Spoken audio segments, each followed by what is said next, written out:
వచ్చిందనమాట. ఎక్కడ చూసి? ఆ పెద్ద బజార్లో ఉన్న బట్టల కొట్టులోనండి. విజయ, ఏనా తొందరగా రెడీ అవ్వమ్మా, బజార్కి వెళ్దాం. మంచి చీరలు కొందుకు కానీ. అదిగో చీరలు అక్కడ బాగున్నట్టున్నాయే.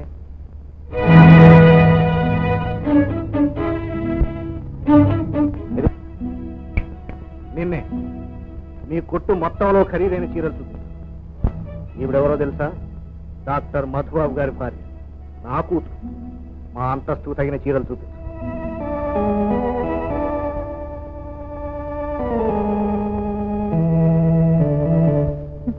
ఇవి మా ఇంట్లో పని మనిషి కూడా కట్టదు. ఇంకా ఖరీదైనవి చూపించు.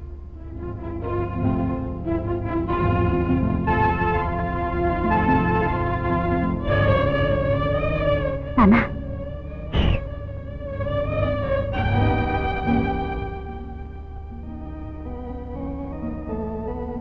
ఇవి బాగలేవు నాన్న. చూడబోతే ఈ షాపులో నీలాంటి వాళ్ళు కట్టుకునే గుడ్డలే గాని మాలాంటి వాళ్ళు కొనే చీరలే లేనట్టున్నాయే. అక్కడేవో బాగున్నట్లున్నాయి. పదమ్మా. వెరైటీ ఏం లేదు నాన్న. పర్వాలేదులే అమ్మా, పని మనిషి పనికి వస్తుంది. ప్యాక్ చేయండి. పర్సు. ఓహో,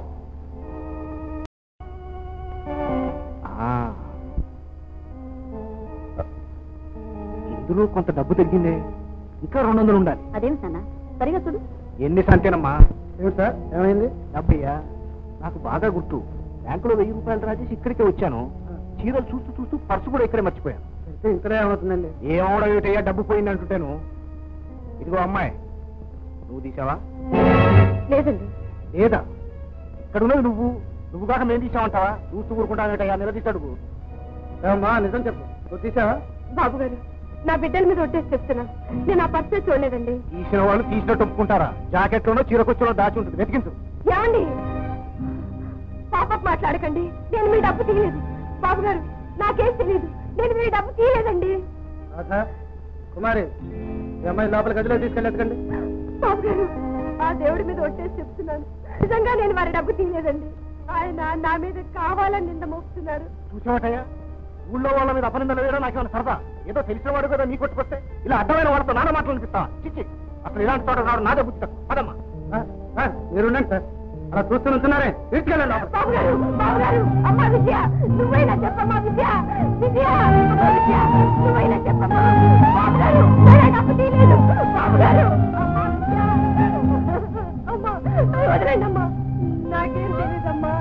అమ్మా, నాకేం తెలీదమ్మా. నన్ను వదిలేండి అమ్మా. అయ్యో, ఆవిడ దగ్గర డబ్బు ఎక్కడ దొరకలేదండి. దొరకలేదా? అయితే ఇక్కడే ఎక్కడో దాచి ఉంటుంది, వెతకండి. అరే, ఇక్కడే ఉన్నది. ఏమమ్మా, పిల్లలు కలిసి దాని బట్టి జాలిపడి పనిలో పెట్టుకుంటే ఇలాంటి పని నువ్వు చేసేది. ఇంకా ఎలాంటి పనులు చేస్తారనుకున్నావయ్యా? తక్కువ రకం మనుషుల బుద్ధి అంత. ఇంటి వాసాలు లెక్కెడతారు. ఇలాంటి మనుషుల్ని ఈ నిమిషమే తన్ని బయటికింటి. పదమ్మా. ఆడదాని పని జాలిపడి వదిలేస్తున్నాను. ఇదే మొగాడైతే జైలుకు పంపేవాడు. బయటికి పో.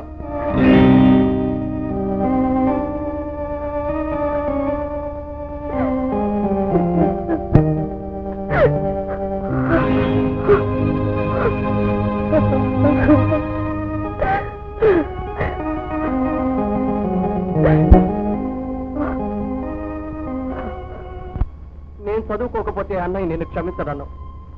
కానీ నువ్వు వీధిలోకి వెళ్ళి 10 మంది చేత అవమానించబడుతుంటే అన్నయ్య నన్ను మాత్రం క్షమిస్తాడా? చెప్పొదినా, చెప్పు. ఏది ఏమైనా నీ చదువు పూర్తి కావాలి. నీ అన్నయ్య కోరిక నెరవేరాలి. ఈలోగా నువ్వు కొవ్వొత్తిలాగా కరిగి కరిగి ఆవిరైపోవాలి. అంతేగా? వీల్లేదు. అన్నయ్య ఎలాగో దూరం అయిపోయాడు. నిన్ను కూడా పోగొట్టుకోలేవు వదినా. నీకు కావలసింది నేను చదువుకోవటమేగా, అలాగే చదువుకుంటాను. కానీ ఈ రోజు నుంచి ఏదో ఒక పని చేసి ఈ కుటుంబాన్ని నేనే పోషిస్తాను. కృష్ణ, అంతే.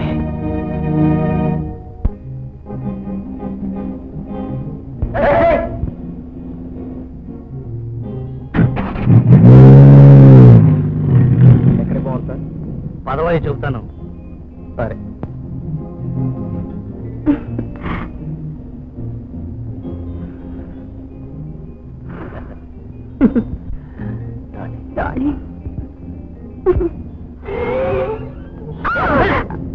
ఓ మై గాడ్. ఎందుకే సడన్ రేకేశావు? స్పీడ్ ఎక్కువైందని. సర్లే పద. గ్రాప్ చేయి.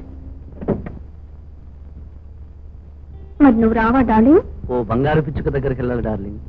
దాన్ని నెత్తిన ఓ దెబ్బేసి డబ్బు వసూలు చేసుకురావాలి. పని పూర్తి చేసుకుని ఈ హరి అరగంటలో నీ దగ్గరకు వచ్చేస్తాడు. ఓకే?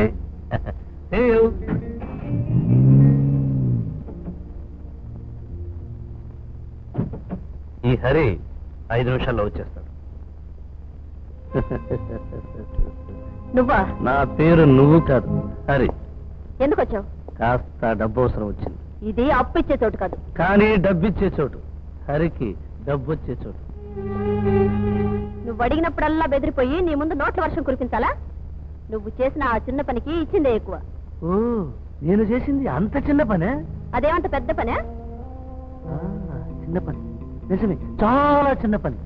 అయితే దాని మూలంగా నువ్వు నీ తండ్రి చాటుకు చేరుకోగలిగావు. నీ భర్తని నీ కుంగున ముడివేసుకోగలిగావు. అంతేకాదు, మీరు చేయించిన ఆ చిన్న పని వల్ల ఓ పెంకుటింటికి నిప్పంటుకుంది. ఇప్పటికీ ఆ ఇల్లు ఆకళ్లతో, అప్పులతో, నీ భర్త చేసిన వంచనతో మండుతూనే ఉంది. ఏమిటి నువ్వు మాట్లాడేది? నాకేం అర్థం కావట్లేదు. అర్థం కావటం లేదా? నవ్వు వస్తుంది. ఒకసారి తనివి తీరా నవ్వని. ఇదిగో ఒకసారి ఇలా చూడు. ఈ కాయిన్స్ అన్నీ ఎలా కలిసి ఉన్నాయో. ఒకానొకప్పుడు నీ భర్త ఇంటి పరిస్థితి ఇలాగే ఉండేది. ఇది నువ్వు నా చేత చేయించిన చాలా చిన్న పని. ఆ పని వల్ల ఆ ఇంటి పరిస్థితి చిన్న భిన్నం. నువ్వు చేయించింది, నేను చేసింది చాలా చిన్న పని అని ఇక నువ్వు అనమనుకుంటాను. అంటాను, ముమ్మాటికి అంటాను. ఎవరేడిస్తే నాకేమిటి, ఎవరి కొంప కొడితే నాకేమిటి? ఓ, నువ్వు హాయిగా ఉన్నావని నీ ధీమా, అంతే కదా? All right. అయితే మళ్ళీ ఓ చిన్న పని చేద్దాం. అంటే? ఏమీ లేదు. నువ్వు నీ తండ్రి వాళ్ళు వదినకు చేసిన గూడు పుఠాని నీ ఆయన చెవిని వేస్తాను. అప్పుడు నువ్వు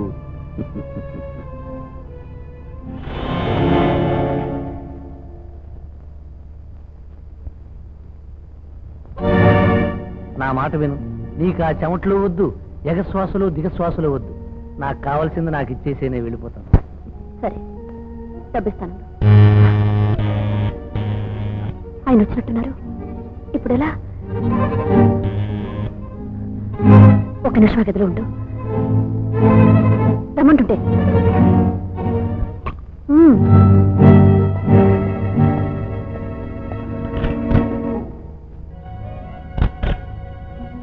నమస్కారం వదిన గారు. నువ్వా? అన్నయ్య ఈ రోజు ఇంట్లోనే ఉన్నాడు ఏమిటి వదినా? హాస్పిటల్కి వెళ్ళారు. అక్కడికి వెళ్ళి. మరి లోపలేదో మగ గొంతులాగా వినిపించింది. అది అది రేడియోలో నాటకం వస్తుంది. రేడియోలో నాటకమా? రేడియో నాటకం? అవును. ఆహా. మరి మధ్యలో నీ గొంతు కూడా వినిపించింది ఏమిటి వదినా? నువ్వు నాటకంలో వేసావా? అవునులే, నాటకాలు వేయటం అంటే నీకు చాలా సరదా కదా. అటెక్కడికి? లోపల నాకు పని ఉంది. ఒక గంటకి రారాదు, ఇంట్లో ఆయన వచ్చేస్తారు. వదినా, నువ్వు లోపలికి వెళ్ళి పని చూసుకో. అన్నయ్య వచ్చేదాకా నేను ఇక్కడ కూర్చుండగా నాకు పనే ఉంది. అంతగా అవసరమైతే హాస్పిటల్కి వెళ్ళి కలుసుకోవచ్చుగా. వెళ్ళి కలుసుకోవచ్చు అనుకో, కానీ ఇప్పుడు ఎండలో అంత దూరం వెళ్ళాలంటే కొంచెం కష్టం. కానీ వదిన నీకు అభ్యంతరం అయితే వెళ్ళి గదిలో కూర్చోనా? అబ్బే వద్దు, నువ్వు ఇక్కడే కూర్చో. ఇక్కడే కూర్చోనా? సరే నీ ఇష్టం.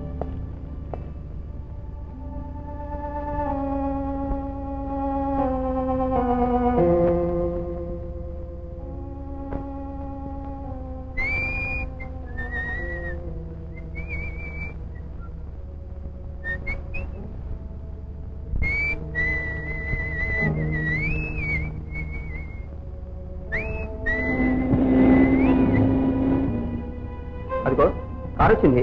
అన్నయ్య వచ్చుంటాడు. అన్నయ్య రానే వచ్చాడు. రానయ్యరా, నీకోసం ఎదురు చూస్తున్నాను. బయట ట్యాక్సీ నిలబెట్టి ఉంది, దాంట్లో నువ్వు వచ్చావా? కాదు, ట్యాక్సీ నేనే నడుపుతున్నాను. అయితే ట్యాక్సీ నడపడం మొదలు పెట్టావు అనమాట. ఏదో ఒక పనిలే అన్నయ్య. వదిలికి పిల్లలకి ఇంత తిండి పెట్టాలి కదా. నీలాగా అందరూ బాధ్యతను తప్పించుకోలేరుగా. చదువు మనిషావా? చదువు ఎందుకు మానేయాలి? దాని దావు దాందే, దీని దావు దీందే. ఆ ఇంటి గౌరవాన్ని నాశనం చేయడానికి అందరూ నడుం కట్టారన్నమాట. ఇదెక్కడికండి? రండి పైకి వెళ్దాం. ఇవాళ వదిన గారు ఆ గదిలోకి ఎవరిని వెళ్ళనివ్వటం లేదు. ఏమిటో విశేషం? కృష్ణ, అసలు నువ్వు ఎందుకు వచ్చారు అక్కడికి? ఏం లేదన్నయ్య, మన కళ్ళతో చూసిన ప్రతి విషయం నిజం కాదని నీకు తెలియచెప్పడానికి నాకు కొన్ని రుజువులు దొరికాయి. ఇప్పుడు ఆ రుజువులు సాక్ష్యాలు దేనికి? అవసరం వచ్చింది కనుక. అంటే ఆ రోజు వదిన గదిలోంచి బయటకు వస్తున్న ఇస్మాయిల్ని చూసి 10 నెలల క్రితం నీ జీవితంలోకి వచ్చిన వదిన చెప్పిన మాటలు విని 10 ఏళ్ల నుంచి మనల్ని కంటికి రెప్పలా చూసుకుంటున్న మన వదిన మంచిది కాదు నేను అనుమానించాం. ఇప్పుడు నేను చూపించబోయే నిజాన్ని చూశాక నీ కళ్ళే నిన్ను మోసం చేశాయని, నీ వాళ్ళే నీకు ద్రోహం చేశారని తెలుసుకుంటాం. చూడన్నయ్య,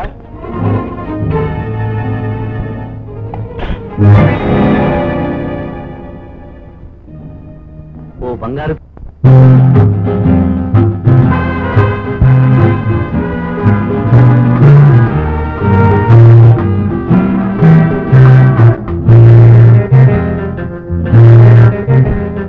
కట్టుకున్న బట్టకుంది ఖరీదైన రేటు,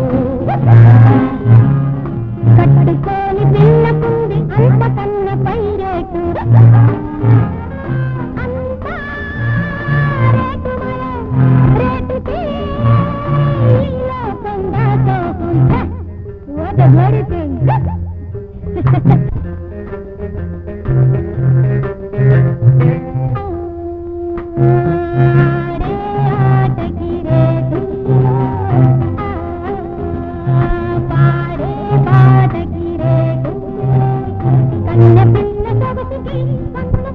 మనసుకి మధ్యమున్న సంబంధం రేటు. మనిషి కావాలన్నా మనసు కావాలన్నా దానికి రేటు.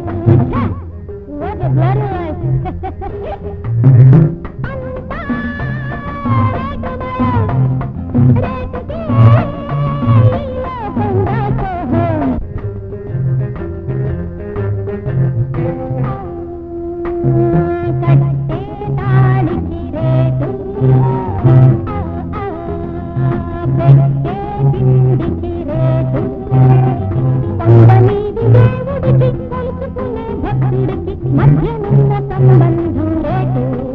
స్నేహం చేద్దాం, దాహం తీయాలన్నా దాహం